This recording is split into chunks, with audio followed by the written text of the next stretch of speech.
Muito bem, gente. Voltamos aqui para a nossa aula de Bibliologia, aula 11, e com uma novidade. Acabou a prova. Ou, melhor, acabaram-se as provas. Essa agora já não tem mais, tá? Então, fique tranquilo que vai dar tudo certo. Agora, o coordenador, o monitor, a monitora, vai somar a sua pontuação para ver se você conseguiu atingir o score mínimo, né? Que é 7 notas, para você continuar e partir para o seu primeiro certificado de conclusão de módulo, né? CCM. Muito bem, voltando agora à aula número 11, estamos quase encerrando o nosso trabalho aqui, essa matéria, bibliologia, e vamos prosseguir nosso módulo. Vamos então à nossa apostila para continuar falando sobre como que nasceu o Antigo Testamento, né? Opa, não é aqui. Deixa eu voltar aqui para fazer o negócio certo. Onde é que está o screen? Espera um pouquinho. Deixa eu ver aqui. Espera aí. Está aqui, ó. Pronto, agora vai dar certo. Vou botar aqui. Tecnologia é uma benção, né, gente? Olha só, agora vai dar certinho. Ok, vamos dar um double, chamado double check, para ver se entra normal, para você ter a lição aí. Ok? Fizemos então aqui a nossa prova da última. A última acabou. Agora é a 11. É a aula 11, né?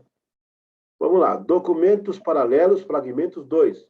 Para continuar na minha perspectiva, deixa um pouquinho meu cronômetro para a gente conseguir organizar bem o nosso horário. Ok? Pronto, iniciou. Muito bem. Vamos à aula 11, documentos paralelos, fragmentos 2. Agora vamos começar a entender melhor essa formação. Olha, gente, tá muito legal isso aqui, viu? Porque a pessoa pergunta assim, como é que foi feito o cano do Novo Testamento? A pessoa, foi os livros que foram colocados, quem colocou, como, onde, como é que começou? Aí, ó, Taciano, os 4 evangelhos, os documentos paralelos contra as heresias, né? Agora começa a ficar mais interessante, ó. Justino Marte, né, do ano 100 até 165, menciona muitas vezes em suas homilias e escritos a frase Memórias dos Apóstolos. Porém, muitos estudiosos acreditam que refere-se também ao mencionado Evangelho dos Hebreus, ou Evangelho dos 12, Memórias dos Apóstolos, Evangelho dos Hebreus, Evangelho dos 12. Você sabia, né? Não sei se eu já falei aqui na hora, ou se não falei, vou falar ainda, vou falar agora também. Se eu já falei, eu confirmo. Eu vou falar, eu adianto. O livro de Lucas, o livro de Atos, é um livro só. Foi depois que os patrícios separou, né? Eles separaram, na verdade, separaram Lucas, o Evangelho de Lucas, do Atos dos Apóstolos, mas é um livro só. Eram 2 volumes. O problema é que estas memórias são contadas, porém este livro está perdido, não se encontra. Jerônimo, o tradutor da Vulgata Latina, chega a mencionar em uma carta que o evangelho utilizado pelos chamados nazarenos na época é chamado de Evangelho dos 12 Apóstolos. Ou seja, as cartas ocorreram, os evangelhos foram escritos, cópias foram feitas. Mas, gente, são centenas de anos aí envolvidos. Então, o mais próximo que eles chegaram, isso está em papiros, alguns fragmentos têm papiros, foi desse evangelho. É claro que hoje nós temos a Vulgata, que na época se baseou em documentos que hoje não se encontram mais. O papiro mais antigo aí, acho que é o PP, é o P54, uma coisa assim, que traz alguma evidência. Mas, como foi uma cópia feita pela igreja, então subentende-se que o valor da base, o valor da fonte é fundamental, né? Vamos entender a era do Códex. O rolo era composto de papiro e os cilindros de madeira. Lembra que fazia, se enrolava, né? Parece aquela tábua de bater carne, de amassar carne. São 2. Eram pesados para locomoção, então alguém teve a ideia de colocar as folhas lado a lado e costurar. Então, tem que toda hora fazer um rolo, e tira o rolo, vamos colocar uma folha para da outra, vamos costurar. Nascia a ideia do livro, tá vendo? Então, alguém teve a ideia de colocar as folhas do lado a lado e costurar. Nascia o Codex, uma espécie de modelo primitivo do formato de livro que conhecemos hoje. Por isso, é uma evolução do papiro, do pergaminho.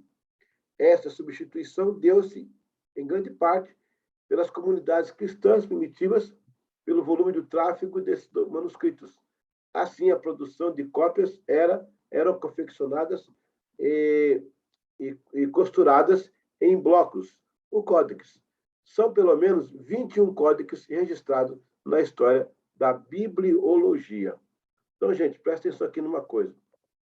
Na antiguidade, lá com os chineses, né, também com os egípcios, o papiro era o grande modelo, que eles pegavam, então, uma espécie de palmito e no sol quente eles faziam um sistema de amassar até virar tipo uma folha e com argila eles escreviam. Depois, quando a Alexandria começou a evitar que navios com papiros fossem para a Turquia, porque ela vai ter lá a concorrência, né? A Biblioteca de Celso, eu estive lá uma época. Então, eles começam a vedar material, né? Daquela cidade de Biblos também. Lembra? Biblos que nós falamos? Nisso, alguém teve a ideia de fazer o pergaminho, que não é nada muito diferente do que fazia também lá atrás, na história hebreia, com couro de animal também, que eles cortavam o couro de animal e escreviam no couro de animal. O papiro, então, teve essa incumbência aí. Com a chegada do Códex, as folhas de papiro, de pergaminho, o que quer que seja, material, eram costuradas. E aí você tinha agora, tipo, o Códex, né, que é um tipo de um livro, que chamamos de livro hoje. Então, foi uma grande evolução para a época. Eliminou aqueles rolos todos, né, da Torá e colocou uma coisa mais compilada. Aí depois veio capa. Aí no século XIV, que já tinha arte de capa, já tinha livro ilustrado. A pessoa naquela época, aliás, século XV, desculpa. O Gutenberg vai inventar a imprensa em 1400. Não, mas eles desenhavam antes, sim, desenhavam. E com a imprensa ficou mais fácil. Mas desenhavam, sim. Desenhavam, inclusive, tem os evangelhos de Lindisfarne, da Grã-Bretanha, que tem uma parte bem artística. Você tem bem antes, tem os bizantinos, que fizeram do evangelho uma arte também. Seus mosaicos conhecidos no mundo inteiro. Algo assim, sui generis, né? Fantástico. Vamos para o index. Então, você tem o Codex e você tem também o index. Codex, index. Originalmente conhecido como Librorum Prohibitorum. Olha só, Librorum Prohibitorum, que significa o livro dos proibidos. Era uma publicação onde trazia a lista de heresias condenadas pela Igreja. Foi no século XVI, precisamente no ano de 1559, que o Papa Paulo IV publicou oficialmente o primeiro índex, autorizado pelo Concílio de Trento. A edição mais recente foi de 1948 e foi em 1966 que o índex foi abolido nos anais da Igreja pelo Papa Paulo VI. Olha que interessante. O Paulo IV sanciona o livro. O Paulo VI elimina o livro. É só virar, ó, quarto, vira sexto, né? Deu uma virada, fechou. Interessante que foi o. Então, acabei de falar isso, ó, eu não tinha nem. Eu vou ler agora, mas já tinha comentado. Interessante que foi Paulo IV que sancionou e Paulo VI terminou. Na verdade, na época do surgimento do Index, era uma das ferramentas para tentar ofuscar o movimento da reforma. Então, o Index faz parte do movimento que ficou conhecido como a Contra-Reforma. Ó, se tivesse uma prova, isso aqui era a prova, né? Então, o Index ele é um dos elementos de combate à reforma no século XVI. O códex é do tempo dos apóstolos ainda, tá? Que era a costura para fazer o tipo de um livro. Vamos falar um pouquinho sobre o Didaquê, que também é dessa época do começo. O Didaquê, que significa ensino ou doutrina, ou instrução em grego clássico, foi a compilação de textos com instrução dos apóstolos e é o escrito do século I. Com apenas 16 capítulos, portanto, uma pequena obra, todavia possui estimado valor para a cristandade. É constituído de 16 capítulos e, apesar de ser uma obra pequena, é de grande valor histórico e teológico. O cerne do Didaquê evoca a passagem de Atos 2, 42. E perseveravam na doutrina dos apóstolos. Acredita-se que são textos anteriores à destruição do Templo de Jerusalém, entre os anos 60 e os anos 70 depois de Cristo. Outros estimam que foi escrito entre 70 e 90 depois de Cristo. Fato é que esse documento traz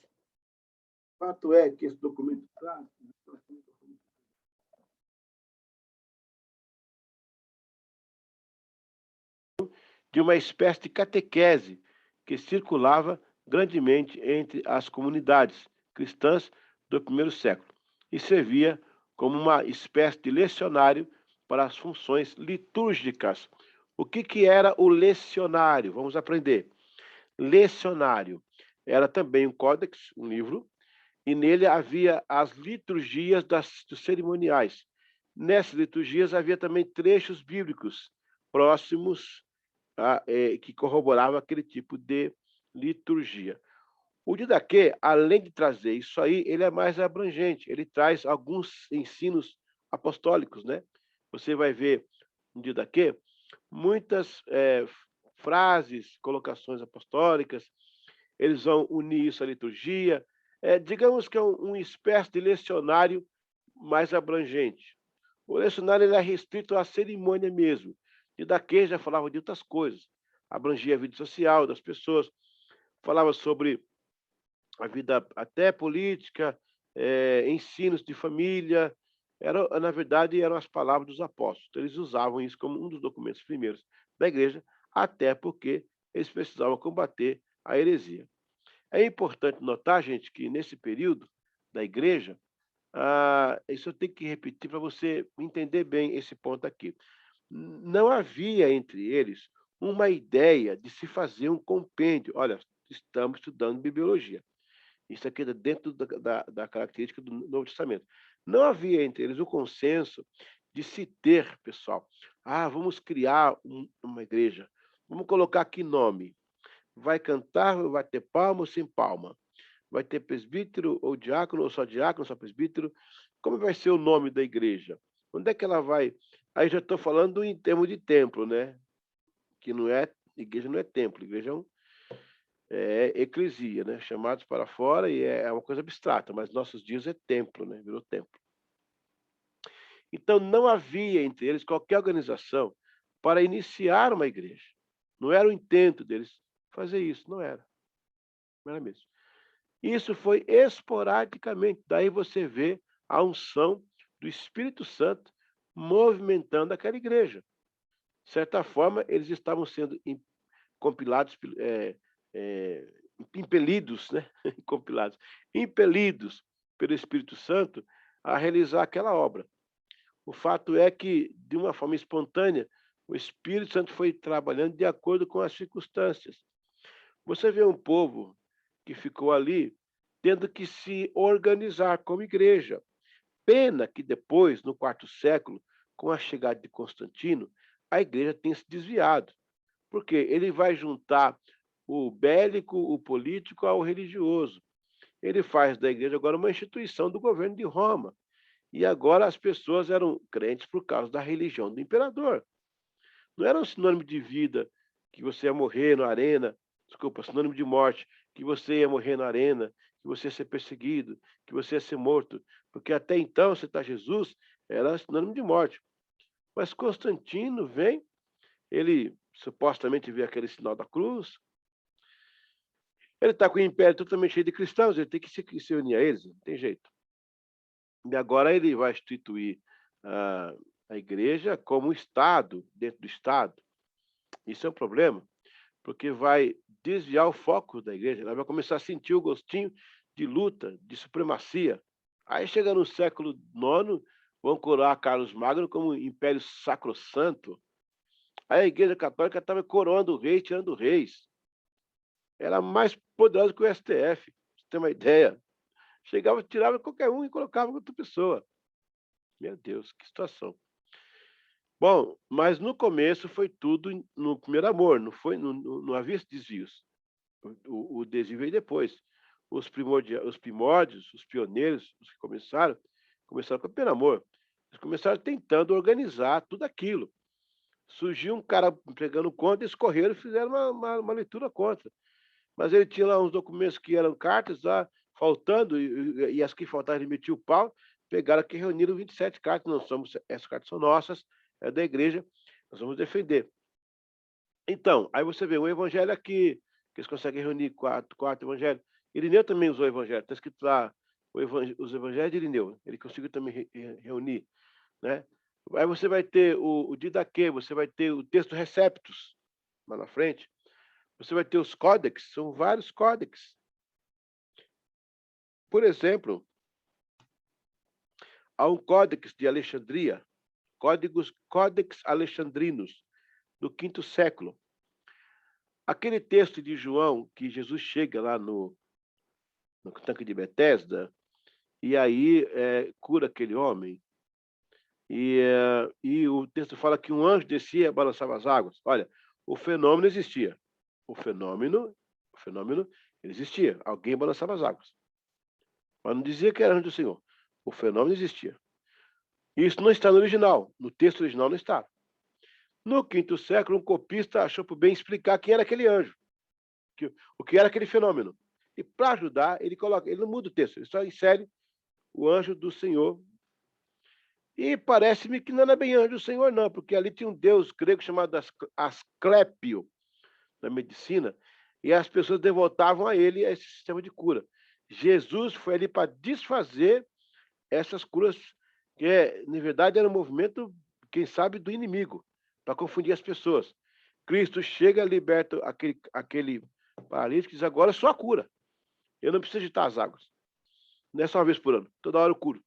Então ele veio ali quebrar a hegemonia daquela legalidade espiritual sobre aquele deus grego, Asclépio. E agora ele diz: agora eu sou quem cura. Jesus é a cura, não mais Asclépio. E assim Jesus foi pontualmente em vários locais desfazendo as obras do diabo. Esse é o caso também dos primordiais da igreja que vinham fazendo esses escritos, combatendo as heresias para manter o brilho da igreja. Isso nós temos que entender para chegar aos 27 livros. Essas fases foram passadas umas pelas outras. Vamos só recapitular para a gente ir para o finalmente. Vamos lá. Nós vamos continuar ainda. Ó, a aula 12, ela vem aqui, ó, quer ver? Ela vai falar mais alguma coisa para a gente. Vamos lá, que você vai entender algo mais interessante.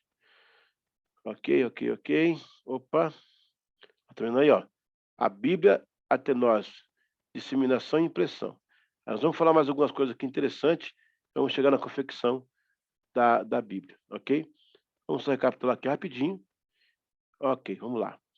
Então, nós temos alguns outros tratados, como as Memórias dos Apóstolos, né? Que também Irineu usou. Porém, alguns se referem a elas como Evangelho dos Hebreus, Evangelho dos 12. Gente, a Bíblia não nasceu bonitinha como está aí, não, sabe? Pronta. Teve esse processo aí todo, ok? Aí vem o Códex, que é o livro costurado. Vem o Índex, que é a lista dos proibidos. E aí nós temos o Didaquê, que é a produção em cima dos ensinos dos apóstolos, ok? A gente continua na próxima aula para encerrar com chave de ouro o nosso curso de Bibliologia. Até daqui a pouco, se Deus quiser. Deus abençoe. Me espera aí, a gente volta para terminar com chave de ouro. Se alegra aí. É a última aula agora, gente. É a última. Tamo junto.